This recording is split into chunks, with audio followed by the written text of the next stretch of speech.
Welcome to the great debate. నేను వెంకటేష్ మేడుకొండ. రోజులోనే ఈరోజు కూడా కీలక అంశంపై కాంటెంపరీ ఇష్యూ పైన డిబేట్ కొనసాగించబోతున్నాం. అసెంబ్లీ ఎన్నికల్లో ఓటమి పాలైన కేసీఆర్ లోక్సభ ఎన్నికలైనా సత్తా చాటాలని భావిస్తున్నారు.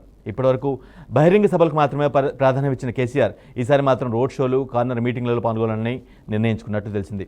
మొత్తం 17 నియోజకవర్గాలను చుట్టాలని కేసీఆర్ భావిస్తున్నారు. ఇందుకోసం తగిన ప్రణాళికలు సిద్ధం చేస్తున్నారు. ఉగాది తర్వాత ప్రచార బరిలోకి దిగనున్నారు కేసీఆర్. క్షేత్రస్థాయిలోకి వెళ్ళడం ద్వారా ప్రజలకు దగ్గర కావడంతో పాటుగా కేడర్లోనూ ఆత్మస్థైర్యం నింపేందుకు కేసీఆర్ రోడ్ షో నిర్ణయించుకున్నట్లుగా వేరే వర్గాలు చెప్తూ ఉన్నాయి. రైట్, కేసీఆర్ ఇటువంటి స్టాండ్ నిజానికి ఆయన ప్రచార సభలకే గత కొన్ని ఏళ్ల పాటుగా ప్రచార సభల్లోనే ఎక్కువ కనిపించారు. రోడ్ షోలు కానీ కార్నర్ మీటింగ్లు కానీ కొంత తగ్గించిన మాట అయితే వాస్తవమే. అసెంబ్లీ ఎన్నికల ఓటమి తర్వాత మేబీ ఒక తీరు మార్చుకున్నట్టుగా, తన ప్రచార పందన మార్చుకున్నట్టుగా అయితే అర్థమవుతుంది. మరి కేసీఆర్ అనుకున్నటువంటి లక్ష్యం ఏదైతే అనుకుంటున్నారో 17 పార్లమెంట్ స్థానాల్లో మెజారిటీ సీట్లు గెలవాలని, అందుకోసం పక్కా ప్లాన్తో ప్రచారంలోకి దిగాలని భావిస్తున్నారు. అందులో భాగంగానే ఇటువంటి చర్యలు. ఉగాది తర్వాత అఫ్కోర్స్ ఏప్రిల్ 9 తర్వాత మేబీ ఆయన ప్రచారాన్ని స్టార్ట్ చేయబోతున్నారు.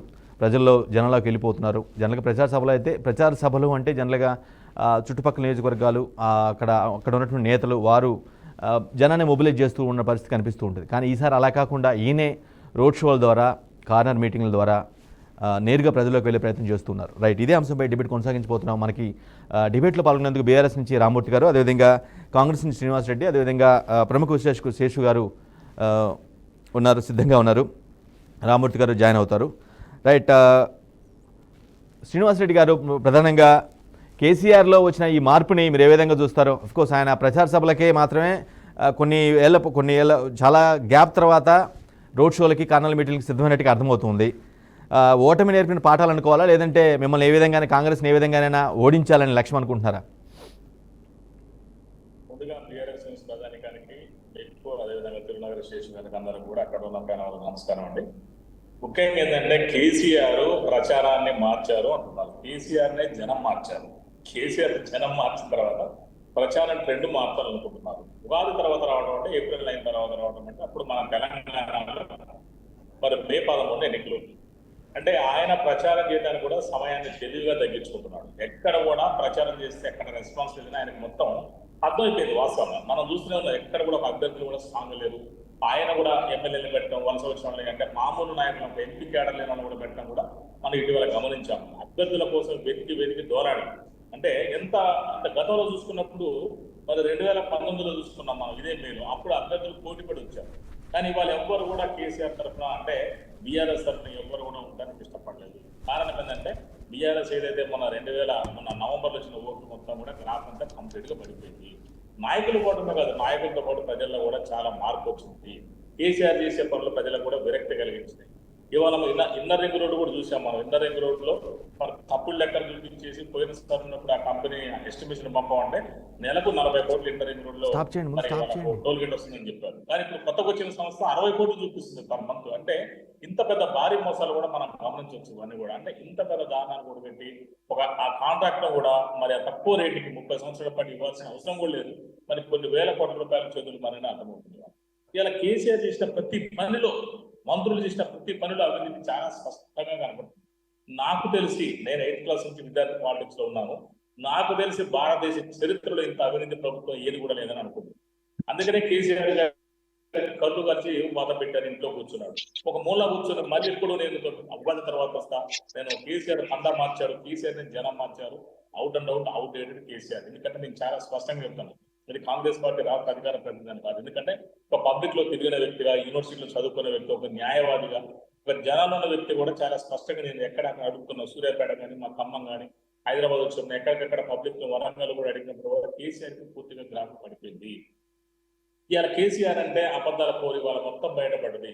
ఆయన గూడుపుడాన్ని చేశాడు. మొత్తం 10 సంవత్సరాల పాటు గూడుపుడాన్ని చేసి తెలంగాణ ఆస్తుల్ని పాస్తుల్ని మొత్తం కూడా, తెలంగాణ ధనాన్ని, భూములను కూడా కొల్లగొట్టిండు. ఎవరికి తెలియదు మళ్ళీ నేను సీఎం అయితే ఒక పగటి కళలు అన్నారు. ఇవాళ ఏదైతే కళలు మొత్తం పటాపంచలని ఇవాళ ఏం చేయాలి దిక్కుదోసిన పరిస్థితులు బిక్కుమంటూ కేసీఆర్ ఫ్యామిలీ మొత్తం కూర్చుంది. ఇవాళ చూసాం మన కవిత ఇవాళ మరి జైలుకు పోయింది. మొన్న ఆమెకు పేరు కూడా రాలేదు, మళ్ళీ రిమాండ్ కూడా మళ్ళీ పొడిగించడం జరిగింది మళ్ళీ వచ్చిన 9వ తారీఖు వరకు.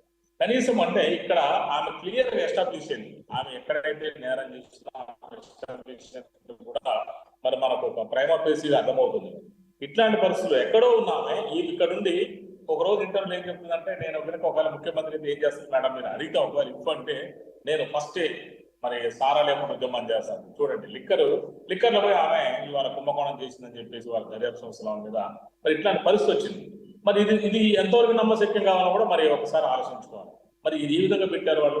మరి బీజేపీకి అధ్యయన కేసీఆర్ ఈ రోజు వరకు కూడా మరి ఆమె అరెస్ట్ చేసినట్టు ఒక్క మాట కూడా మాట్లాడారు. కానీ మరి ఎందుకు ఇది ఒక అనుమానానికి దావతీస్తుంది? టీఆర్ఎస్ కానీ బీజేపీ కానీ లోపాయకార ఒప్పందంలో పార్ట్ అండ్ పార్సల్ భాగం అనేది కూడా తెలుసు.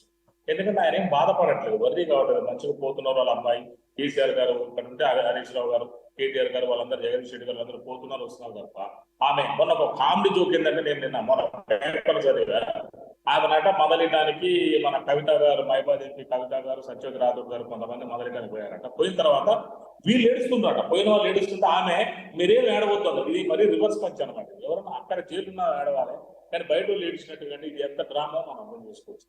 ఎవరన్నా జైలు ఉంటే ఏడవాలి కానీ ఆ బాధ అవమానం కోసం ఏడవాలి కదా, కోరింది నిరపరాధి, మరి మా మీద తప్పుడు నెపం మోపారని కూడా అనాలి కదా. అంటే ఎంత డ్రమ్టిక్ ఉందో దీన్ని బట్టి మనం అర్థం చేసుకోవచ్చు. ఇవన్నీ నేను ఒక న్యాయవాది కూడా ఇట్లాంటి నేరస్తులు ఏం చేస్తానో కూడా చూసుకుంటూ వచ్చాను. వీళ్ళు ఏంటంటే పొలిటికల్ క్రిమినల్స్, అంటే రాజకీయ కోసం ఎంత నేరమైనా ఘోరమైన చేస్తారు.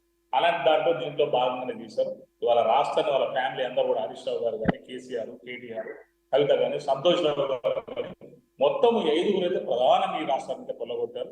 వాళ్ళ 5 ఒక్కొక్కరు ఖచ్చితంగా ప్రజల పరిష్కారం, ప్రజలు ఏదైతే వాళ్ళ ఇంట్లో కూర్చోబెట్టి రేపు సంస్థలు కూడా వాళ్ళ మీద దర్యాప్తు చేస్తాయి. వాళ్ళు ఏదో ఒక రోజు కూడా జైల్లో పోక తప్పదని కూడా నేను బీఆర్కే న్యూస్ ప్రజానికి చాలా స్పష్టంగా తెలియజేస్తున్నా. ఇవాళ కేసీఆర్ గారు మళ్ళీ ఇప్పుడు వచ్చి ప్రచారం చేస్తే ఆయనకు ఒరిగేది లేదు, జరిగేది ఏం లేదు. అసలు ప్రచారం చేస్తే జనమే లేరు, నాయకుడు లీడర్ లేడు, క్యాడర్ లేడు, అగమ్య గోచరం ముందు తరలించేవాళ్ళు లేరు. ఇవాళ ఏమీ లేదు ఆయన పరిస్థితి. మరి ఆయన వచ్చి వాళ్ళు నేను 9వ తారీఖు తర్వాత వస్తా, ఉగాది తర్వాత వస్తాను, సింహం బయటకు వస్తుంది మరి ఆయన కేసీఆర్ గారు చెప్పుకోవడం, ఆయన పట్టిన వాళ్ళు మీడియా లీక్లు ఇవ్వడము, ఇదంతా హాస్యాస్పదం ఉంది తప్ప ఎక్కడ కూడా సత్యదూరానికి ఉందని కూడా చాలా స్పష్టంగా ఉంది. కేసీఆర్ వెంకట గారు కేసీఆర్ అంతా అయిపోయినాక వచ్చినప్పుడు ఆయన తెలిసి మొత్తం అయిపోయిందని. ఆయన జనాల్లోకి గులాబీ బాస్ వచ్చినా ఒరిగేది లేదు, జరిగేది లేదు. ఆయన అనుకోవడం తప్ప రంగం సిద్ధం చేశారు, అంతా అయిపోయింది. ఇక్కడ కాంగ్రెస్ పార్టీకి వెళ్ళి ఇవాళ 12 నుంచి 14 సీట్లు అవుట్ ఆఫ్ 17లో 12 నుంచి 14 సీట్లు ఇవాళ కాంగ్రెస్ పార్టీకి రెడీగా ఉన్నాయి. ప్రజలు కూడా బ్రహ్మాండంగా తెప్పించారు. మళ్ళీ ఏమవుతున్నారు మరి ఇప్పుడు కేసీఆర్ ఈ మాత్రం లేకుండా ఒక్క ఎంపీ సీట్ కూడా రాదు. నేను ఈ రోజు ప్రధానికానికి టీఆర్కే న్యూస్ ప్రధానికానికి చాలా స్పష్టంగా చెప్తాను. నేను ఒక్కటంటే ఒక్కరు కూడా రాదు, మీరు రాసుకోండి. టీఆర్కే న్యూస్ ప్రధానికానికి చాలా క్లియర్ చెప్తున్నా, ఒక్క ఎంపీ సీట్ కూడా రాదు. మెదకు కూడా డౌటే వాళ్ళకు. ఇవాళ జరిగేది ఏంటంటే ఇప్పుడు జరిగే పార్లమెంట్ యుద్ధం కాంగ్రెస్ వర్సెస్ బీజేపీ కూడా తెలంగాణలో నామమాత్రం ఉంది. కాబట్టి 12 నుంచి 14 సీట్లు ఖచ్చితంగా మాకు వస్తాయి. ఈ దెబ్బతోటి బీఆర్ఎస్ కేర్ కథను కూడా నేను చాలా స్పష్టంగా తెలియజేస్తాను.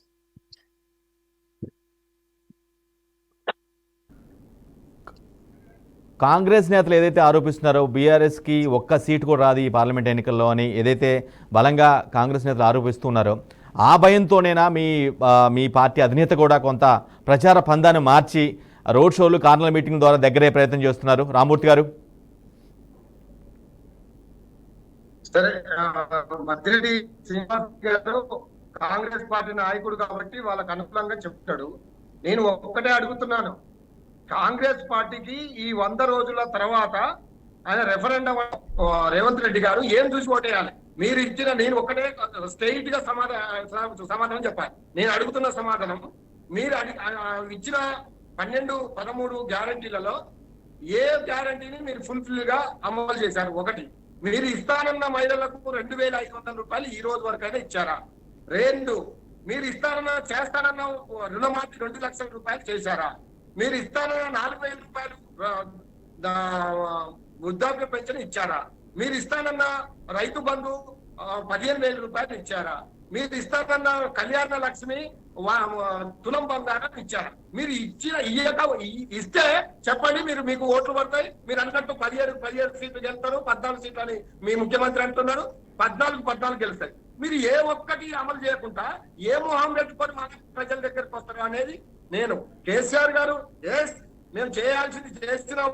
తెలంగాణ ఉద్యమం ఎలా చేసినో, తెలంగాణ రాష్ట్రాన్ని అభివృద్ధి పద్ధతిలో చేసినాం. మేము చేసి కొనసాగించకుండా ఈ రోజు వరకు రైతులకు నీళ్లు ఇవ్వకుండా, ఈ రోజు వరకు రైతులకు ఎలాంటి ఇబ్బందులు పెడుతూ ప్రజల్ని రైతుల్ని ఏదో ఇక మా అధికారం వచ్చిందిలే, మా అబద్ధాలు అయిపోతాయిలే, అబద్ధాల శాతం మేము తప్పించుకోవచ్చు అనే ఒక దుర్మార్గమైన కుట్ర ఆపండి. మీరు ఇక మళ్ళీ కేసీఆర్ గతాన్ని తడవకండి. మీకు ఇచ్చిన అధికారాన్ని మీరు సద్వినియోగం చేసుకోవాల్సిన అవకాశం ఉంది. మేము ప్రతిపక్షంలో ఉన్నాం, మేము ఖచ్చితంగా అడుగుతాం. మేము 100 రోజులు టార్గెట్ 100 రోజులు డెడ్ లైన్ మేము పెట్టాలి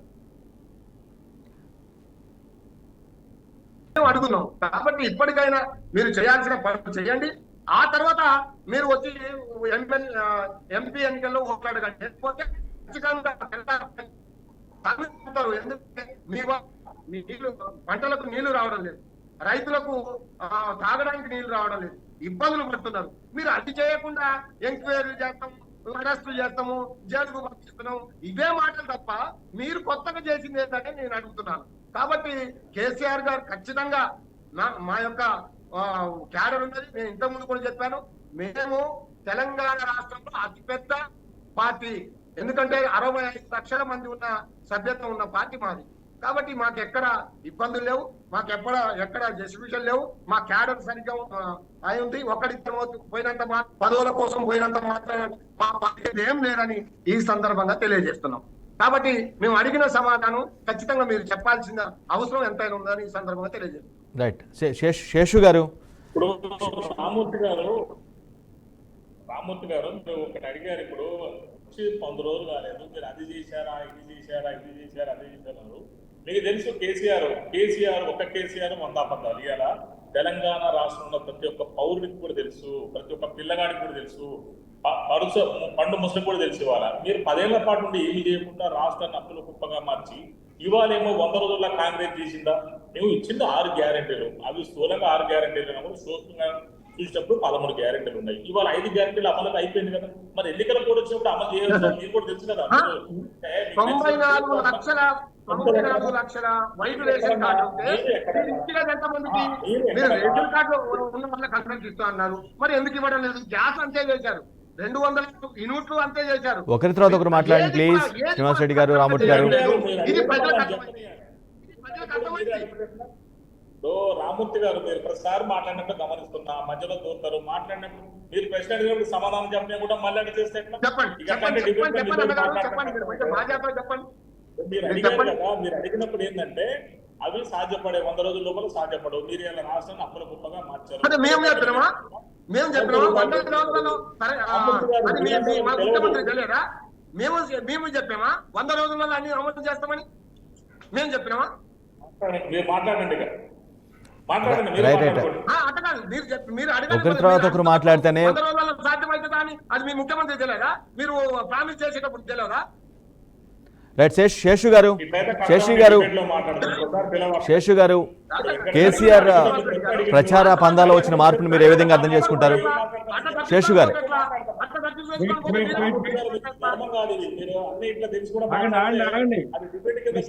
మళ్ళీ మీకు అవకాశం ఇస్తాను. శ్రీనివాస్ రెడ్డి గారు, రామూర్తి గారు, మళ్ళీ మీకు అవకాశం ఇస్తాను. శేషు గారు, లెట్స్ శేషు స్పీక్.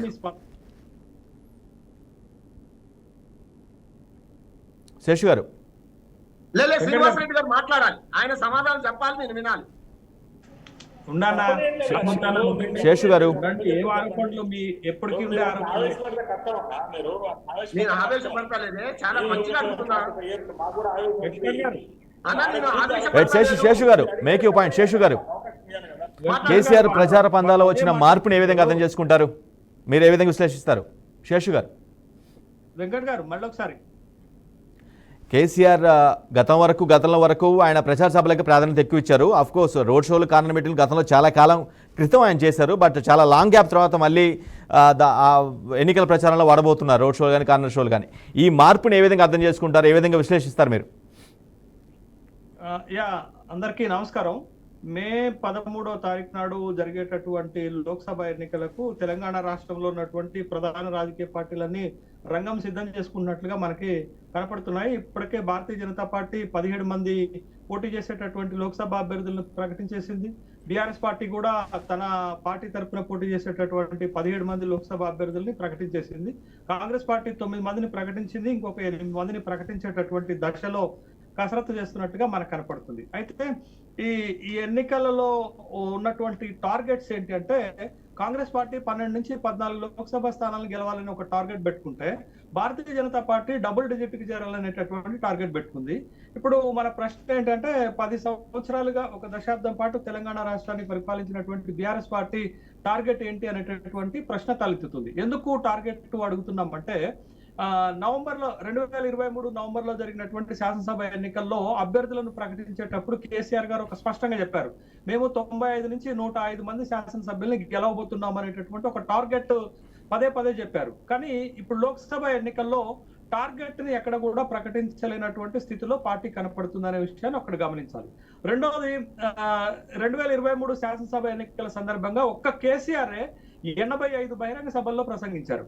85 బహిరంగ సభల్లో మీరు కేటీఆర్, హరీష్ రావు గారు రోడ్ షోలు బహిరంగ సభలు చేసినప్పటికి కూడా అప్పటి ముఖ్యమంత్రిగా ఉన్నటువంటి కేసీఆర్ మాత్రం 85 బహిరంగ సభలకు మాత్రమే పరిమితమయ్యారనేటటువంటి విషయాన్ని మనం గమనించాలి. అయితే జరిగినటువంటి పరిణామాల్లో బీఆర్ఎస్ పార్టీ ఓడిపోవటం, ఇప్పుడు బీఆర్ఎస్ పార్టీ ప్రతిపక్షంలోకి రావటం, బీఆర్ఎస్ పార్టీ రాబోయేటటువంటి లోక్సభ ఎన్నికల్లో ఒక టఫ్ పొలిటికల్ ఛాలెంజ్ ని ఎదుర్కొనేటటువంటి క్రమంలో కేసీఆర్ ప్రచారం ఎలా ఉండబోతుంది, కేసీఆర్ వ్యూహాలు ఎట్లా ఉండబోతున్నాయి, ఇప్పటికే ఓడిపోయి ఉన్నారు కాబట్టి తన ప్రచార వ్యూహాన్ని, తన స్ట్రాటజీని, తన పొలిటికల్ స్ట్రాటజీని మార్చుకునేటటువంటి క్రమంలో వస్తున్నటువంటి వార్తలు ఏంటి అంటే, కేసీఆర్ ఈసారి బహిరంగ సభల కంటే కూడా కార్నర్ మీటింగ్లకు, రోడ్ షోలకు ప్రాధాన్యత ఇవ్వబోతున్నారు.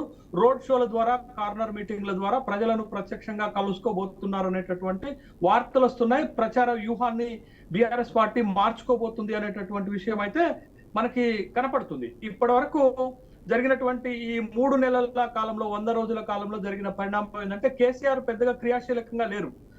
దానికి కారణాలు ఏమైనా ఉండొచ్చు, కానీ క్రియాశీలకంగా లేకపోవటం వల్ల బీఆర్ఎస్ పార్టీ పైన పెద్ద దెబ్బ పడింది రాజకీయంగా అనేటటువంటి విషయాన్ని గమనించాలి.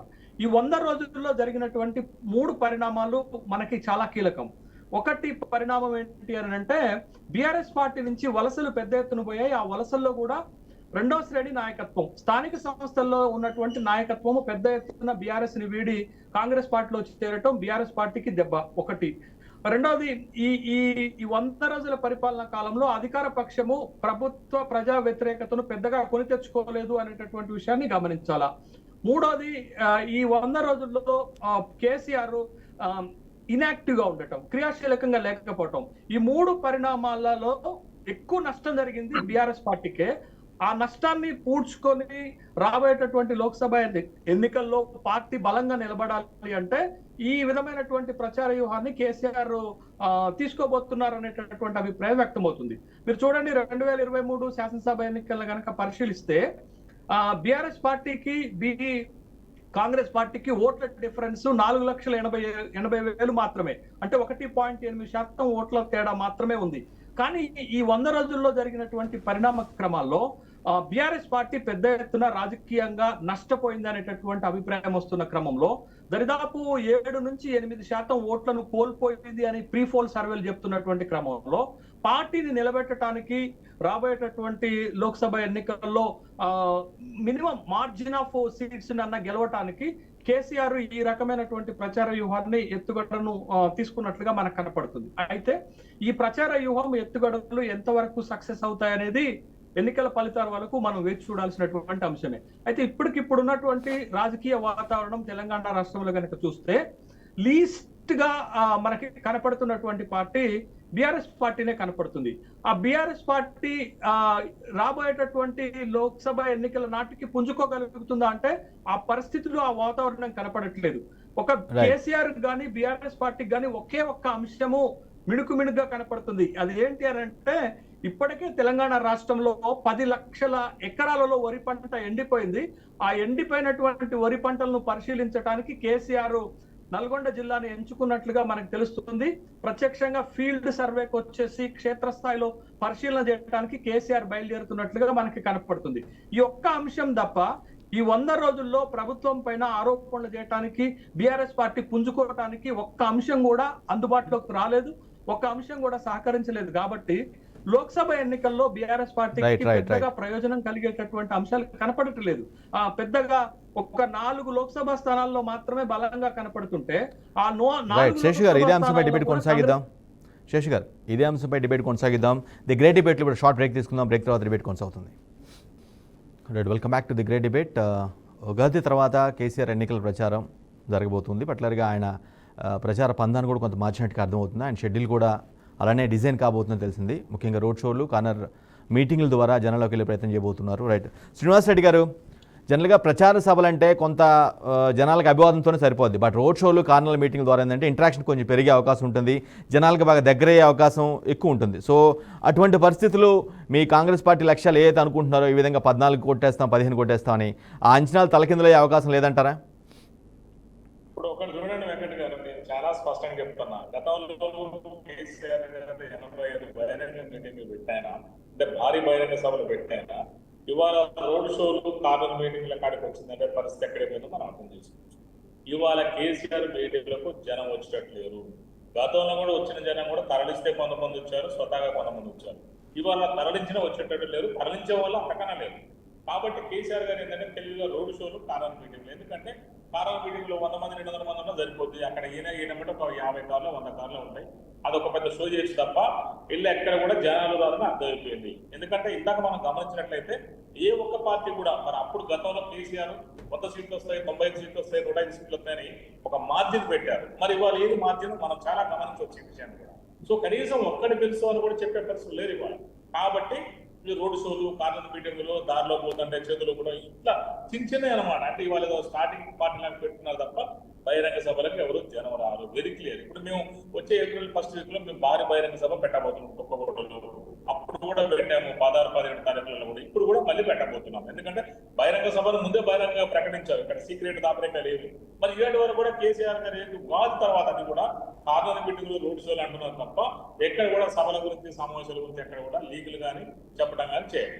దీన్ని బట్టి ఆయన సెంపుకోలేండు. బీఆర్ఎస్ నాయకత్వం ఆలోచనలు పడ్డది. ఎందుకంటే జనం రారు, మనకు తరలించడానికి కూడా ఎవరు లేరు, తరలించినా కూడా వచ్చినట్లేరని కూడా వాళ్ళకి చాలా స్పష్టంగా అర్థమవుతుంది.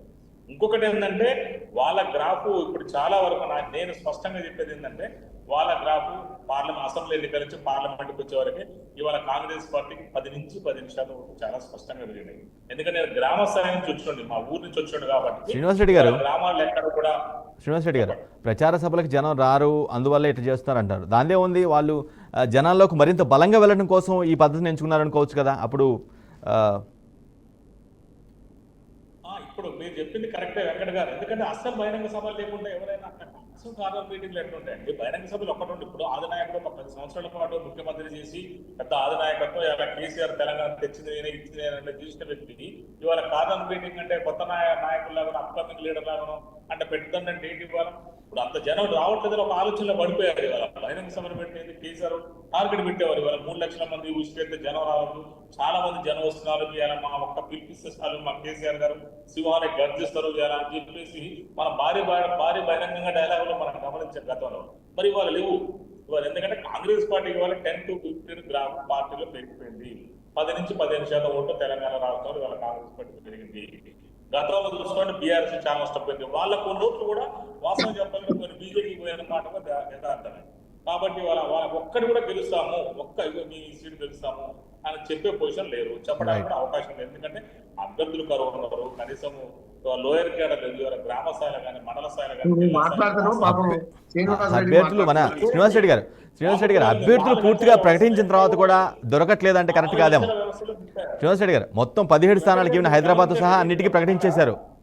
6 అంచెల వ్యవస్థలో కూడా ఎక్కడ లేదు కదా. గ్రామం, మండలం, జిల్లా, రాష్ట్రాలు అన్ని అంచెలలో కూడా పోయాయి. సర్పంచ్ల కానించి, వార్డు మెంబర్ల కానించి, ఇలా కార్పొరేషన్ చైర్మన్ల కానించి, కౌన్సిలర్ల కానించి, కార్పొరేటర్ల కానించి, ఎమ్మెల్యేలు, ఎమ్మెల్సీలు, సిట్టింగ్ ఎంపీలు అందరూ పోయారు.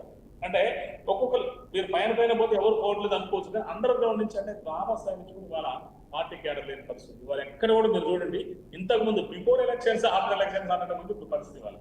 గతంలో ఎట్లుంది, ఏ ఊళ్ళో చూసినా తీసేవాళ్ళు, మా కావచ్చు, రాకపోతానం కూడా మా ఖమ్మం పిల్లలు కావచ్చు, ఇవాళ ఎక్కడ సూర్యాపేటకి వెళ్ళిన ఎక్కడ ఎవరు చక్కన వాళ్ళ గప్చి సాంబార్ పుట్టి ఎక్కడ దొంగలు ఎక్కడ అనే టైప్లో ఉన్నారు. ఇక దోసుకున్నారు, దాచుకున్నారు.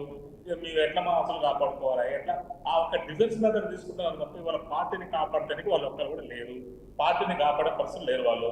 ఎందుకంటే పట్టమని 10 మంది కూడా రాలేదు. ఇన్నాళ్ళు అధికారం అడ్డం పెట్టుకున్నారు, ప్రభుత్వ అధికారులు అడ్డం పెట్టుకున్నారు, బేసిస్ పోయారు, అదేదో చేశారు. ఇవాళ ఆ పప్పులు ఉడకని తెలిసిపోయినారు. అందుకని వాళ్ళ కార్నర్ మీటింగ్ లో అచ్చం రోడ్ షోలు అనుకుంటున్నారు. మీటింగ్లు పెట్టొచ్చు కదా, బహిరంగ సభలో పెట్టొచ్చు. ఒక ముఖ్యమంత్రి మంచి స్పీకింగ్ పవర్ ఉన్నాయన, టాకింగ్ పవర్ ఉన్నాయన, ఇవాళ మరి అట్లాంటి ఎందుకు పెట్టట్లేదు? ఇవాళ కేసీఆర్ గారి మీటింగ్ వాటితో పాటు అవి కూడా ఉంటాయి శ్రీనివాస్ రెడ్డి గారు. రోడ్ షోలు, కార్నర్ మీటింగ్ల ద్వారా తో పాటుగా అది కూడా ఉంటుంది, ప్రచార సభలు కూడా ఉంటాయి. నో డౌట్ పెద్ద పెద్ద సభలే నిర్వహిస్తారు, నో డౌట్. అందులో అంటే ఫస్ట్ ఫస్టే రోడ్ షోలు అంటున్నారంటే మీరు అర్థం చేసుకోవాలి. వెంకట గారు మీరు గమనించండి, ఫస్టే రోడ్ షోలు అంటారు. రోడ్ షోలు ఏముంటారు, ప్రత్యేకంగా చెప్పాల్సిన అవసరం లేదు. రోడ్ షోలు, కార్నర్ మీటింగ్లు కావాలని కొత్త దారిలో అవుతారు. ఇప్పుడు మా రేవంత్ రెడ్డి గారు ఒక మీటింగ్ ఉందంటే అక్కడ నేను కూడా మునుగోడు చేసిన కదా, ఇన్ఛార్జ్ చేసిన, హుజురాబాద్ చేసిన, హుజూర్ నగర్ చేసిన బహిరంగ సభలతో పాటు అక్కడ వెళ్ళినప్పుడు కూడా ఆగి మాట్లాడుతున్నది కావాలి. దానికోసం అవి ప్రత్యేక కార్యక్రమాలు కాదు. రైట్ రామూర్తి గారు, రామూర్తి గారు అందువేళ పెట్టుకుంటూ పోతారు. అసలు మెయిన్ బహిరంగ సభ ఉంటుంది, మెయిన్ కోర్స్ ఉంటుంది కదా వెంకట గారు.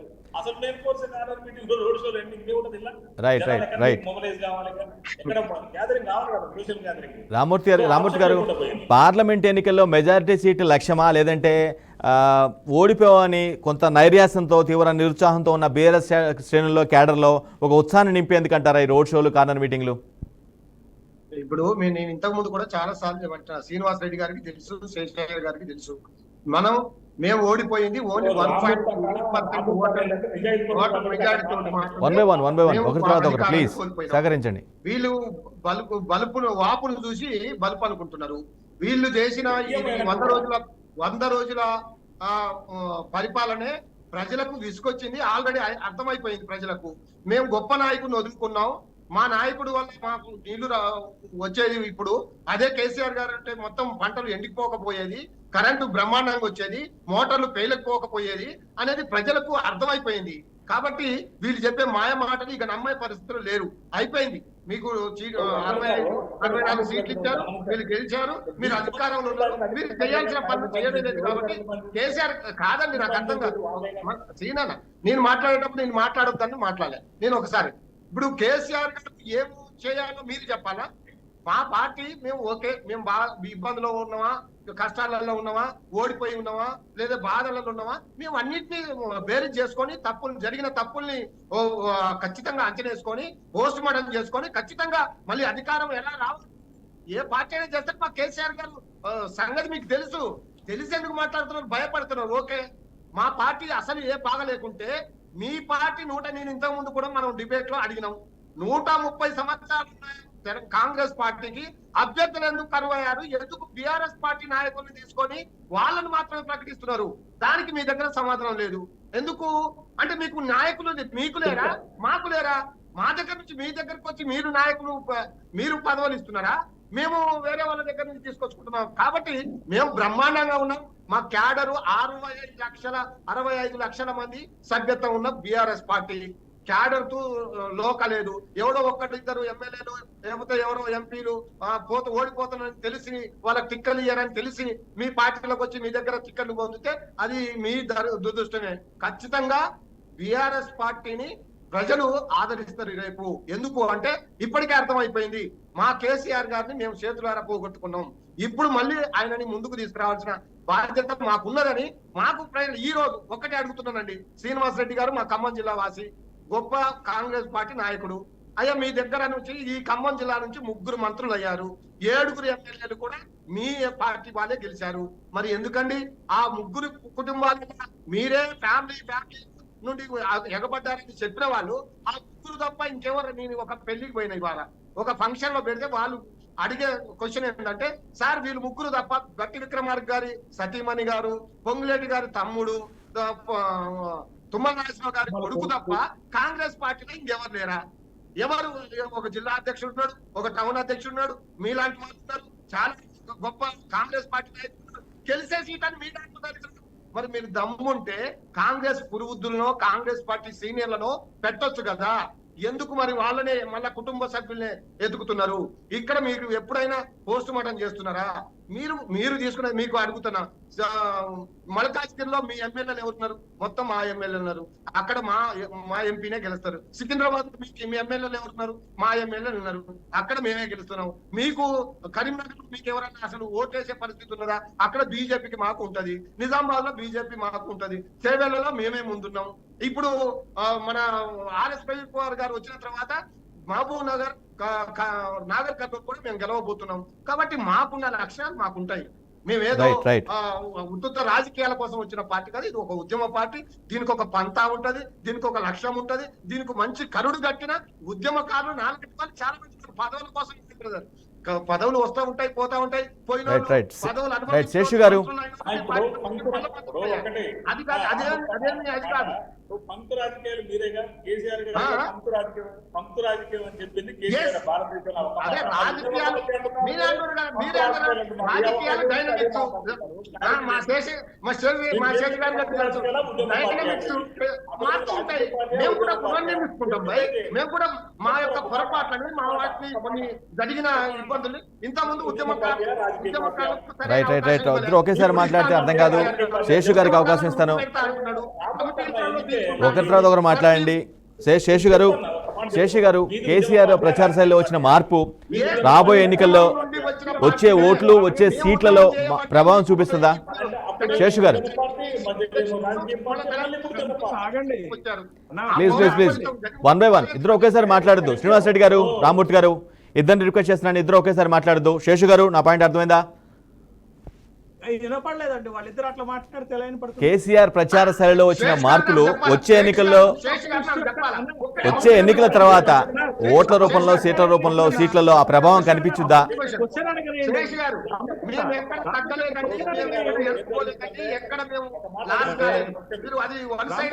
ప్లీజ్ మీ మళ్ళీ అవకాశం ఇస్తారు. రామ్మూర్తి గారు, శ్రీనివాస్ రెడ్డి గారు, మళ్ళీ మీకు అవకాశం ఇస్తాను. శేషు గారు, కేసీఆర్ ప్రచార శైలిలో వచ్చిన మార్పులు వచ్చే ఎన్నికల ఫలితాల్లో కొంచెం ఓట్ల రూపంలో, సీట్ల రూపంలో ఏదైనా ప్రభావం చూపిస్తుందా? ఇక్కడ మనం కీలకంగా గమనించాల్సిన అంశం ఏంటంటే, ప్రచార వ్యూహంతో పాటు ప్రచార అస్త్రం కూడా ఇంపార్టెంట్. ఇప్పుడు కేసీఆర్ ప్రజల్లోకి వచ్చి కార్నర్ మీటింగ్లైనా లేకపోతే రోడ్ షోలో అయినా ఏ ప్రచార అస్త్రాన్ని ఉపయోగించి ప్రజలలో ఉన్నటువంటి సానుభూతిని, ఓట్ల రూపంలో మలుచుకుంటారనేది ఇంపార్టెంట్ అవుతుంది. ఈ 100 రోజుల్లో కాంగ్రెస్ పార్టీ చేసినటువంటి పెద్ద తప్పిదాలు కనపడట్లేదు. ఒకవేళ అట్లా తప్పిదాలు చేసి ఉంటే ఆ తప్పిదాలను అస్త్రంగా మార్చుకొని ప్రజల్లోకి ప్రచార వ్యూహంతో ముందుకు పోయి ఎన్నికల స్ట్రాటజీని మార్చుకునేటటువంటి అవకాశం ఉంటుంది. బట్ కేసీఆర్ ఇక్కడ ఎన్నికల వ్యూహాన్ని, ఎన్నికల ప్రచారాన్ని మార్చుకున్నారు, కానీ తన బలమైనటువంటి ఒక ప్రచార అస్త్రం మాత్రం ఇప్పటి వరకు దొరకలేదు. ఇప్పుడే చెప్తారా? ఇప్పుడు చెప్తారా? పూర్తయినా ఒక్క నిమిషం. ఇంకా 40 రోజులకు పైగా సమయం ఉంది.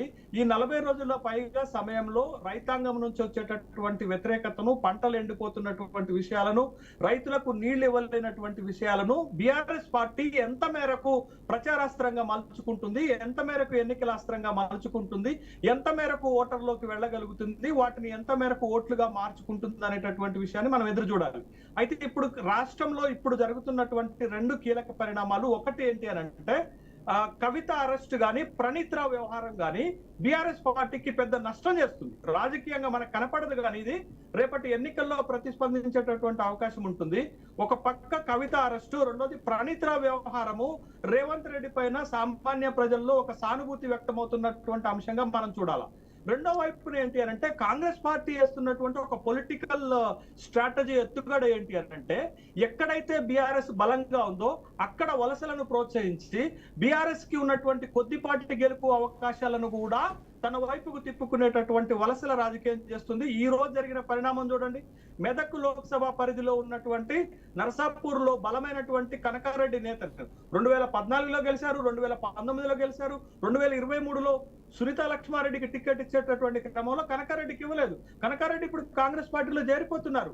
కాబట్టి మెదక్ లోక్సభ పరిధిలో కానీ, చేవెళ్ల లోక్సభ పరిధిలో రంజిత్ రెడ్డిని తీసుకొచ్చారు, సికింద్రాబాద్ లోక్సభ పరిధిలో దానం నాగేందర్ని తీసుకొచ్చారు. తర్వాత ఈ 4 లోక్సభ పరిధిలలో సికింద్రాబాద్, చేవెళ్ల, మెదక్, మల్కాజ్గిరి, ఈ 4 లోక్సభ పరిధిలో జరుగుతున్నటువంటి రాజకీయ వలసలు, రాజకీయ పరిణామాలు రోజు రోజుకి బీఆర్ఎస్ ని వీక్ చేస్తున్నటువంటి క్రమంలో గెలుపు అవకాశాలు ఈ 4 లోక్సభ స్థానాల పరిధిలో ఉన్నటువంటి క్రమంలో, ఈ 4 లోక్సభ స్థానాల్లో గనక బీఆర్ఎస్ ని గెలవనీయకపోతే బీఆర్ఎస్ గెలిచేటటువంటి లోక్సభ స్థానాల సంఖ్య ఎన్ని అవుతుంది? 1 అవుతుందా, 0 అవుతుందా అనేటటువంటి ప్రశ్న వస్తుంది కదా.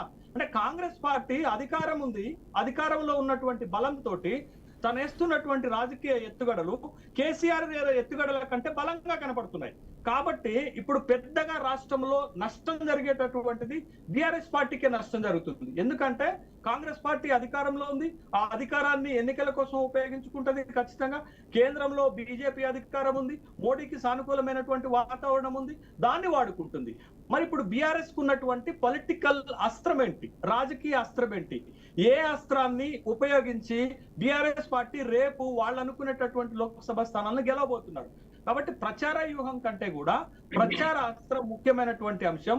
ఆ అస్త్రము ఇప్పటి వరకు బీఆర్ఎస్ కి దొరకలేదు. కాబట్టి కేసీఆర్ రోడ్ షోలైనా, కార్నర్ మీటింగ్లైనా, ప్రజలతో మమేకమయ్యేటటువంటి విషయాలునైనా అంత పెద్దగా ఫలితాలు సాధించలేకపోవచ్చు. మీరు పక్క రాష్ట్రంలో ముఖ్యమంత్రి జగన్మోహన్ రెడ్డి గారు రేపటి నుండి బస్సు యాత్ర ప్రారంభించబోతున్నాడు. అంటే బస్సు యాత్ర అంటే the more connectivity with people, ప్రజలతోటి మమేకమయ్యేటటువంటి ఒక కార్యక్రమం, ఒక ఫీల్ గుడ్ ఫ్యాక్టర్ వచ్చింది. అట్లాంటి ఫీల్ గుడ్ ఫ్యాక్టర్ ని కేసీఆర్ కార్నర్ షోల ద్వారా, రోడ్ షోల ద్వారా తీసుకురాగలుగుతారా? తీసుకురాగలిగితే ఆ తీసుకొచ్చినటువంటి అంశము ఎంత మేరకు వాళ్ళ గెలుపులో ప్రాధాన్యత, ఎంత మేరకు వాళ్ళ గెలుపుకి అవకాశం ఉంటుంది, ఎంత మేరకు వాళ్ళ గెలుపుకి సహకరిస్తుంది అనేటటువంటి విషయాన్ని మనం గమనించాలి. ఇప్పుడు ఉన్నటువంటి రాజకీయ వాతావరణాన్ని అయితే గమనిస్తే కేసీఆర్ ప్రచార వ్యూహం పెద్దగా సత్ఫలితాలు ఇవ్వకపోవచ్చు. ఎందుకు అంటే ప్రచార అస్త్రము, బలమైనటువంటి అస్త్రము ఇంతవరకు కేసీఆర్ గాని బీఆర్ఎస్ గాని దొరకలేదు. కాబట్టి ఆ విధమైనటువంటి రాజకీయ మైలేజ్ రేపు లోక్సభ ఎన్నికల్లో బీఆర్ఎస్ పార్టీకి వస్తుందని అయితే నాకు నమ్మకం కలగటలేదు. రైట్ రైట్ రైట్ రామూర్తి గారు ఎటు చూసినా సరే మీరు ఎంత బలంగా చెప్పినా మీ పార్టీ అధినేత జనంలోకి, రామూర్తి గారు మీకే క్వశ్చన్, రామూర్తి గారు మీకే ఈ ప్రశ్న, మీ పార్టీ అధినేత ఎంత బలంగా ప్లాన్ చేసుకున్నా, జనంలోకి బాగా దగ్గరైనా సరే, ఏదైతే 2 అంశాలు, కీలక అంశాలు, ఫోన్ ట్యాపింగ్ కావచ్చు, లిక్కర్ కేసు కావచ్చు, ఈ 2 కూడా మీ పార్టీ వైపే ఏళ్ళు చూపెడుతున్నాయి. కాబట్టి కొంత ఇది మీకు నష్టపరిచే అంశాలని చూడాల్సి ఉంటుంది. ఇప్పుడు సోనియా గాంధీ కోర్టుకు పిలిచారు, అరెస్టు చేయకుండా వదిలిపెట్టారు. రాహుల్ గాంధీ గారిని కూడా పార్లమెంట్ నుంచి కూడా గెంటేశారు. ఇవన్నీ రాజకీయాలలో కామన్ గా జరుగుతూ ఉంటాయి. ఇవి పెద్దగా ప్రజలు వీటిని పెద్దగా పట్టించుకొని అవసరం లేదు. ప్రజలకు కావాల్సింది నీళ్లు, వాళ్ళకు రావాల్సిన పెన్షన్స్, వాళ్ళకు రావాల్సిన ఏదైతే ప్రామిసులు చేశారో ఈ కాంగ్రెస్ పార్టీ వాళ్ళు, అవి వాళ్ళకు వస్తున్నాయి అనేది మాత్రమే చూస్తారు. దీని మీద శంకర్ కాంగ్రెస్ పార్టీ ఏజెంట్ లాగా మాట్లాడుతున్నారు కానీ నిజమైన మన ఒక విలేకర్ లాగా, ఒక రాజకీయ విశ్లేషకులాగా మాట్లాడతలేదు. ఎందుకు అంటే ఈ 4 ఇప్పటి వరకు 2,500 రూపాయలు కాంగ్రెస్ పార్టీ మహిళలకు ఇస్తా అన్న రూపాయి, ₹1 ఇవ్వలేదు. 4,000 రూపాయల పెన్షన్ అనేది కాంగ్రెస్ పార్టీ వెంటనే ఇస్తా అన్నది ఇవ్వలేదు. రైతు బంధు, రైతు బీమా ఇస్తా అన్నది, రైతు రుణమాఫీ చేస్తానని అది కూడా చేయలేదు. తులం బంధం చేయలేదు. ఇది మా ప్రచార అస్త్రాలు కావండి. నీళ్లు వస్తాయన్న కాడ పంటలు ఎండిపోతున్నాయి, మోటార్లు పేలిపోతున్నాయి, బిందెలు పట్టుకొని మహిళలు రోడ్ల మీదకి వచ్చే పరిస్థితి ఉంది. ఇది మా ప్రచార అస్త్రాలు కావా? ఇవి కాదు. ఆయన ఉంటదో ఉండదో ఆయన మా కేసీఆర్ గారు ఒక్కసారి ఒక మీటింగ్ మాట్లాడితే ఈ భారతదేశంలో ఎవరు చూడనట్టు విధంగా కేసీఆర్ గారి మాటలు ఈ రోజు వరకు కూడా చూసే విధంగా ఉన్నారు. కేసీఆర్ గారి మాటలకు ప్రజలు కూడా బ్రహ్మానందం పట్టే అవకాశం ఉన్నది. అది మీకు అందరికి కూడా తెలుసు.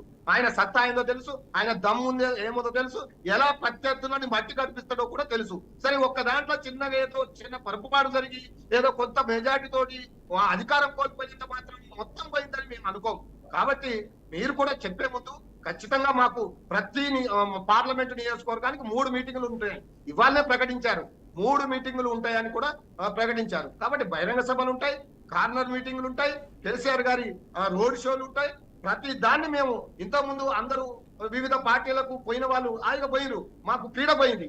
ఇప్పుడు ఉన్న వాళ్ళు నికార్స్ అయిన తెలంగాణ ఉద్యమకారులతో పాటు బీఆర్ఎస్ పార్టీలో అందరు కార్యకర్తలు ఏకతాటిపై వచ్చి, నాయకులు కూడా ఏకతాటిపై వచ్చి ఖచ్చితంగా పనిచేస్తారు. వీళ్లకు ఏదైతే పార్లమెంటు 17 పార్లమెంట్ లో జరిగిపోయే ఎన్నికల్లో మాకు అందరికంటే ఈ 2 పార్టీలు, ఎందుకంటే ఈ 2 పార్టీలు రేపు పార్లమెంట్ కు పోయి తెలంగాణ హక్కుల కోసం పోట్లాడే పార్టీలు కావు. ఈ పార్లమెంట్ పోయి ఇక్కడ రావాల్సిన 7 మండలాలకు తీసుకున్నారు, వాటిని తెప్పించే అర్హత వీళ్ళకు లేదు, వీళ్ళు మాట్లాడరు. లేదు, వీళ్ళకు ఒక మెడికల్ కాలేజ్ కావాలి, ఒకటి నవోదయ స్కూల్ కావాలి, వీళ్ళు తెప్పిద్దామంటే వాళ్ళు ఇవ్వరు, వీళ్ళు తెచ్చి తేరు. కాబట్టి ఇవి అన్నిటి గురించి కొట్లాడి గళ వినిపించే సంస్థ వ్యవస్థ ఉన్నదంటే అది బీఆర్ఎస్ పార్టీ. కాబట్టి బీఆర్ఎస్ పార్టీని గెలిపించుకుంటే మా హక్కులు వస్తాయి, మాకు కావాల్సిన నిధులు వస్తాయి. కానీ అటువంటి పరిస్థితి ఉందంటారా రామూర్తి గారు? రామూర్తి గారు, కాంగ్రెస్ వైఫల్యాలు అంటున్నారు, కాంగ్రెస్ చాలా ఇవ్వలేకపోయింది, మేము చాలా చేసామని అంటున్నారు. కానీ గ్రౌండ్ రియాలిటీ అలా లేదేమో, మీరు అనుకున్న విధంగా లేదనేది చాలా మంది వాదన. గ్రౌండ్ రియాలిటీ ఎట్లా అనుకుంటున్నారు గ్రౌండ్ రియాలిటీ? ఇప్పుడు మీరు రండి, మీరు ఇప్పుడు నేను అదే అర్థం అవుతున్నాడు. ఆయన అంటున్నాడు మాకు క్యాండిడేట్లు లేరంటారు, మా క్యాండిడేట్లు తీసుకొని వాళ్ళు క్యాండిడేట్లను ప్రకటించుకుంటున్నారు. మాకు ఒక్కరు కాదు, ఒక్కరు పోతే 100 మంది రెడీ ఉన్నారు, ఒక్కరు కాకపోతే 100 మంది రెడీ ఉన్నారు. కాబట్టి మాకు ఎక్కడ విషయం లేవు, అధికార నాయకత్వం లోపం లేదు. కాబట్టి మాకు ఒక్కరిద్దరు పోనంత మాత్రం మీరు రాండి. ఒకసారి పంటలు ఎండిపోతే ఏడుస్తున్నారు, నీళ్లు రాకుండా ఇబ్బంది పడుతున్నారు, ఇగో పెన్షన్ రాని ముసలి వాళ్ళు అయితే తుప్పుకున ఊస్తున్నారు. ఒకసారి అడగండి, ఎందుకు 4,000 ఇస్తాను శ్రీనివాస్ రెడ్డి గారు 3 నెలల్లో ఇవ్వలేదు, ఎందుకు? ఎక్కడ ఎవరు మేమేమైనా అబద్ధం ఆడినామా? మేమేమైనా వెంటనే 100 ఇస్తామని చెప్పినామా? మేము చెప్పలేదు కదా. శ్రీనివాస్ రెడ్డి గారు, రామూర్తి గారు రైట్ చేసిన పాయింట్లలో కూడా కొంత వాస్తవం ఉందనుకుంటున్నాను. శ్రీనివాస్ రెడ్డి గారు, రామూర్తి గారు రైట్ చేసిన పాయింట్లలో అంత వాస్తవ దూరం అయితే కాదనుకుంటున్నాను నేను. శ్రీనివాస్ రెడ్డి గారు, అంటే ఎంతసేపటికి నీళ్ల ముచ్చట్లు చెప్తాం, మీ నీళ్ల ముచ్చట్లన్నీ నీటి మూటలని తెలంగాణ ప్రజానికానికి చాలా స్పష్టంగా అర్థమైపోయింది. కేసీఆర్ ఎంతసేపటికి పంక్తు రాజకీయాలను తెలంగాణ ప్రజానికానికి, ఎస్పెషల్లీ భారతదేశానికి వరడు ఉపయోగించిన తొలి రాజకీయ నాయకుడు ఏని అనుకుంటున్నాను. ఈ పంక్తు రాజకీయం మాట కేసీఆర్ పంపముంది. ఆయన 88 మంది ఎమ్మెల్యేలు కూడా కాంగ్రెస్ పార్టీ దురుద్దేశంతో 18 మంది ఉన్న కాంగ్రెస్ ఎమ్మెల్యేలు 12 మంది తీసుకొని మరి ఆ రోజు మా పాలేరు నుంచి కందాలు రెడ్డి బోరు కొట్టి స్వచ్ఛందంగా పెట్టిన దాని మీద మరి అందరూ కూడా తీసుకున్నాడు. ఇవాళ లాస్ట్ వచ్చే వరకు కేసీఆర్ నువ్వు నేర్పిన విద్యకు నీరజాక్షణ టైంలో అయిపోయింది. ఇవాళ ఇంకొకటి కేసీఆర్ గారు అప్పుడు ఏమన్నారు, 5 సంవత్సరాలు రామూర్తి గారు ఏం రామపడుతున్నారంటే మొన్న నవంబర్ నుంచి ఇప్పుడు మే వరకు ఏమనుకున్నా ఒక 5 సంవత్సరాలు అయిపోయింది, ఒక అసెంబ్లీ ఎన్నికలు లేదా పార్లమెంట్ ఎన్నికలు అనుకుంటున్నారు. ఇది మీరు 5 సంవత్సరాల కేసీఆర్ గారు చాలా హామీలు అమలు చేయాలి. మీరు ఒక్కసారి బీఆర్కే న్యూస్ ప్రధానికంగా గమనించండి. ఎందుకు అమలు చేయలేదంటే ఈ పసిపుట్టే కదా, మరి పసికందే కదా, మీ మొన్ననే కదా వచ్చింది. మన 5 సంవత్సరాల కాలంలో మొన్ననే వచ్చింది. మరి ఇప్పుడు 3 నెలల మొత్తం ఇదే కదా, మీరు చేసిన అవినీతి, మీరు చేసిన రూట్స్ అదంతా తెలుసుకోవడానికే టైం పడుతుంది కదా, అందరూ తెలిసి ఇవ్వాలా. ప్రతి డిపార్ట్మెంట్ లో మీరు గమనించండి. మీరు వింటే మీకు చాలా తెలుస్తాయి. మీరు ఏంటంటే మీరు నిజాయితీగా ఉండే వరకే మీ బీఆర్ఎస్ మొత్తం నిజాయితీగా అనుకుంటున్నారు. మీరు ఒక్కసారి ఆ భ్రమ నుంచి బయటకు రావాలి, ఎవరెవరు ఎందుకు తెలుసుకోవాలి. అలా మీరు మన ఖమ్మంలో చూసుకోండి, అలా అజయ్ గారిని చూసుకోండి, ఎవరైనా చూసుకోండి, అలా ఎంటైర్ స్టేట్ లో చూసుకోండి. మీరు మీ తత్వం అట్లా వరకే అయ్యో మా వాళ్ళందరూ మంచిగా అట్లా ఏం అట్లే మీకు ఓడిపోతాం అండి. మీరు కూడా ఓడిపోరు, అట్లా ఏం లేదు. నేనేమన్నట్లు మంచి చేస్తే ప్రజలు ఎప్పుడు మంచి చేస్తారు అడగండి. మీరు చెప్పింది చాలా క్లియర్, మీరు చాలా గొప్పగా పరిపాలిస్తారు అనుకున్నాను. మీరు చెప్పిన గ్యారంటీలలో ఎందుకు ఇవి అమలు పరుస్తా లేదు, అసలు అమలు పరుస్తారా లేదా అనేది అది చెప్పమంటే మళ్ళీ గతం కేసీఆర్ ఇట్లా చేశాడు, ఇంత దోపిడీ చేశారు, ఈ మాట తప్ప మీరు చేసేది చెప్పారు కదా. అమలు చేయకపోతే ఎందుకు అమలు చేయలేదంటే ఫస్ట్ అంతే కదా తెలంగాణ 5 సంవత్సరాలు అయినా కూడా ఇవి మీ పొరపాటు కావా? మీరు అబద్ధాలు ఆడినట్టు కాదా? మీరు అబద్ధాలు ఆడినట్టు కాదా? మీ పొరపాటు కావా? మీరు అధికారంలోకి వచ్చినాక 10 సంవత్సరాల కట్టింది కాళేశ్వరం ప్రాజెక్టు, కట్టింది కాస్త కట్టలేని కూలిపోయిన పని చేశారు. మీరు కొత్తది ఏం కట్టలేదు కదా, ఉన్న ప్రాజెక్టులే డెవలప్ చేశారు. కాళేశ్వరం ప్రాజెక్ట్ కట్టితే అది అవినీతి పని అయిపోయింది. అది మొత్తం ఒక పెద్ద కుంభకోణం, ప్రపంచంలో అది పెద్ద కుంభకోణం అంటే సబ్జెక్ట్ మళ్ళీ డిబేట్ అవుతుంది. నేషనల్ జియోగ్రఫిక్ ఛానల్ పెట్టిన వాళ్ళు కూడా చిన్న బ్రేక్ తీసుకుందాం. కేసీఆర్ ఎన్నికల ప్రచార శైలి మార్పు పైన పర్టికులర్గా బీఆర్ఎస్ వ్యూహాలపైన డిబేట్ కొనసాగిస్తున్నాం. రైట్, డిబేట్లో మనతో పాటు శేషు గారు షార్ట్గా ఆన్సర్ చేయండి. షార్ట్గా టైం చాలా తక్కువగా ఉంది, 2 minutes మాత్రమే మీకు కూడా. రైట్, ఇది ఓవరాల్గా ఈ ఎపిసోడ్ కేసీఆర్ ప్రచార శైలి మార్పు కానీ ఏదంటేనో కాంగ్రెస్ తీసుకున్న వలసల రాజకీయం, తెరలేపిన వలసల రాజకీయం, దేన్ని ఏ అంశం డామినేట్ చేసే అవకాశం ఉంది ఎన్నికల్లో? ఇప్పుడు ఎందుకు కేసీఆర్ తన ప్రచార వ్యూహాన్ని మార్చుకున్నారంటే కీలకమైనటువంటి అంశం ఏంటంటే అధికారంలో ఉన్నప్పుడు భారీ బహిరంగ సభలు నిర్వహించుకోవడానికి ఫైనాన్షియల్ సోర్సెస్ ఉంటాయి. కానీ ఇప్పుడు పార్టీ ప్రతిపక్షంలోకి వచ్చింది కాబట్టి ఆ స్థాయి బహిరంగ సభల్ని నిర్వహించలేరు. కాబట్టి తర్వాత రెండోది ప్రజలలో ప్రత్యక్షంగా కలుసుకోవటానికి పోలీస్ రిస్ట్రిక్షన్స్ ఉండవు. కాబట్టి ఇప్పుడు కార్నర్ మీటింగ్లు, రోడ్ షోలు కేసీఆర్ పెట్టుకున్నట్లుగా మనకు అర్థమవుతుంది. ఇది పాయింట్ నెంబర్ 1. పాయింట్ నెంబర్ 2 ఏంటంటే గతంలో ఉన్నటువంటి కేసీఆర్ చరిష్మా ఇప్పుడు లేదు. ఇప్పుడు నడుస్తున్నదంతా కాలం ఏంటంటే రేవంత్ రెడ్డి చరిష్మా నడుస్తుంది కాబట్టి ఈ చరిష్మా ఒకప్పుడు కేసీఆర్ కున్న చరిష్మా ఇప్పుడు లేదు. దాన్ని తిరిగి తెచ్చుకునేటటువంటి ప్రయత్నము ప్రజలతో మమేకం కావడానికి రోడ్ షోలు ఉపయోగపడతాయని పార్టీ భావిస్తుంది. ఇక మూడో అంశం ఏంటి అని అంటే కీలకమైనటువంటి అంశంగా మనం చూడాలి. మూడో అంశం ఏంటి అని అంటే హామీలు. ఈ ఎవరి హామీలను ప్రజలు విశ్వసిస్తారు అనేటటువంటి విషయాన్ని కనుక మనం గమనిస్తే బీఆర్ఎస్ పార్టీ 2018లో రుణమాఫీ హామీ ఇస్తే 2023 నాటికి నెరవేర్చింది. 2018లో నిరుద్యోగ వృత్తి 3016 రూపాయలు ఇస్తా అంటే ఇంతవరకు వాళ్ళ ప్రభుత్వం పోయిందా కూడా ఇవ్వలేదు. కానీ కాంగ్రెస్ పార్టీ వచ్చినటువంటి ఈ 100 రోజుల్లో వాళ్ళు ఇచ్చినటువంటి 6 గ్యారంటీల్లో 13 హామీలు ఉంటే 5 హామీలను ఇచ్చి మేము క్రెడిబిలిటీ మాకు ఇంత ఉంది, తర్వాత ఎలక్షన్ కోడ్ అయిపోయిన తర్వాత మిగతా హామీలను మిగతా గ్యారంటీలను అమల్లోకి తెస్తామని చెప్తున్నారు. కాబట్టి ప్రజలు సమయం ఇవ్వాలని కోరుకుంటారు. అంటే కాంగ్రెస్ పార్టీ పైన నమ్మకం సడలలేదు కాబట్టి కాంగ్రెస్ పార్టీకి వచ్చేటటువంటి డ్యామేజ్ లేదు. కానీ హామీలు ఇచ్చి విస్మరిస్తున్నది ఎవరు అనేటటువంటి ఒక విశ్వసనీయత అనే ఫ్యాక్టర్ వచ్చినప్పుడు కేసీఆర్ కంటే రేవంత్ రెడ్డిని కాంగ్రెస్ పార్టీని ఎక్కువగా నమ్మటానికి అవకాశం ఉంది. కాబట్టి ఇప్పుడు టైమింగ్ బీఆర్ఎస్ అనుకూలంగా లేదు. రేపటి రామూర్తి గారు తప్పులు కావాలన్నా అవి ఎన్నికలను అంత పెద్దగా ప్రభావితం చేయలేవు అనేటటువంటి అభిప్రాయం ఉంది. అవి ఎన్నికల అంశంగా మార్చటమే బీఆర్ఎస్ కున్నటువంటి తెలివితేటలు. వాటిని అంశంగా మార్చటమే బీఆర్ఎస్ సాధించబోయేటటువంటి విజయం. మార్చలేకపోతే బీఆర్ఎస్ ఉండదు. కాబట్టి పెద్దగా ఈ ఎన్నికల్లో బీఆర్ఎస్ పార్టీకి ఈ అంశాలతోటి లాభం చేకూరుస్తుంది అనేటటువంటి అభిప్రాయం అయితే కలగటం లేదు. Ramurthy garu final words concluding remarks. Ramurthy garu ఇప్పుడు చాలా క్లియర్ గా వాస్తవానికి బిఆర్ఎస్ పార్టీ ఒక ఉద్యమ పంతాన్ని పంచుకున్నదంటే ఒక స్టార్ట్ చేసిన అంటే మాకు ప్రత్యర్థులు కూడా పనిచేయరు. ఎందుకంటే ఈ రెండు పార్టీల్లో వాళ్ళ శక్తి ఏందో తెలుసు, వాళ్ళకున్న నాయకులు వాళ్ళు ఎంతవరకు మాట్లాడుతున్నారో తెలుసు, వాళ్ళ మాటలు కూడా ఎంతవరకు ప్రజలకు పోతాయో కూడా తెలుసు. కాబట్టి మా సార్ శక్తి ఏందో మాకు అందరికి తెలుసు, అది ప్రతిపక్షాలకు కూడా తెలుసు. కేసీఆర్ గారు బయటకు వస్తే వాళ్ళ భయం కూడా అదే. కేసీఆర్ గారు బయటకు వస్తుండు, ఇక మా వైఫల్యాలని బయట పెడతాడు, మాకున్న సోర్సెస్ అన్ని దెబ్బ కొడతాడు అనే ఒక భయం వాళ్ళకు వెంటాడుతున్నట్టయితే కనబడుతుంది. కాబట్టి మేము ఖచ్చితంగా ఈ పార్లమెంట్ ఎన్నికల్లో మేము ఏమైతే వీళ్ళు ఏదైతే ప్రామిస్లు చేసి ఏదైతే వదులుకున్నారో ఇప్పటి వరకు రాకుండా చేసారో, మహిళలు ఓటేయరు, వృద్ధులు ఓటేయరు, రైతులు ఓటేయరు, ఇంకా ఎవరు వీళ్ళు ఓటేస్తారు? ఎందుకు శ్రీనివాస్ రెడ్డి గారు సమయం మించిపోతుంది, కంక్లూడ్ చేయాలి. శ్రీనివాస్ రెడ్డి గారు నిలదీసేటట్టు మా యొక్క ప్రచార ఖచ్చితంగా మా యొక్క ప్రచార హస్తం. రామూర్తి గారు ప్లీజ్ కంక్లూడ్ చేయాలి. శ్రీనివాస్ రెడ్డి గారు లాస్ట్ మినిట్. మాత్రం ఖచ్చితంగా మేమైతే ప్రజలకు వెళ్ళిపోతాం, నిలదీస్తాం. రైట్ శ్రీనివాస్ రెడ్డి గారు. ఇప్పుడు తెలంగాణ ప్రధానికం వెంకట గారు తెలంగాణ ప్రధానికం కేసీఆర్ ని మార్చారు. కేసీఆర్ గారు పని అయిపోయింది. కేసీఆర్ గారు మళ్ళీ రీఎంట్రీ కావడానికి ఇప్పట్లో ఛాన్స్ లేదు. ఇది చాలా క్లియర్ గా నేను బీఆర్పీ ప్రధానికానికి చెప్పదలుచుకున్నాను. కాంగ్రెస్ పార్టీ రాష్ట్ర అధికార ప్రతినిధిగా కేసీఆర్ గారు బయటకు వచ్చి బహిరంగ సభలు పెట్టినా, నాటకం మీటింగ్లు పెట్టినా, లేకపోతే రోడ్ షోలు పెట్టినా, ఏ షోలు పెట్టినా కూడా కేసీఆర్ షో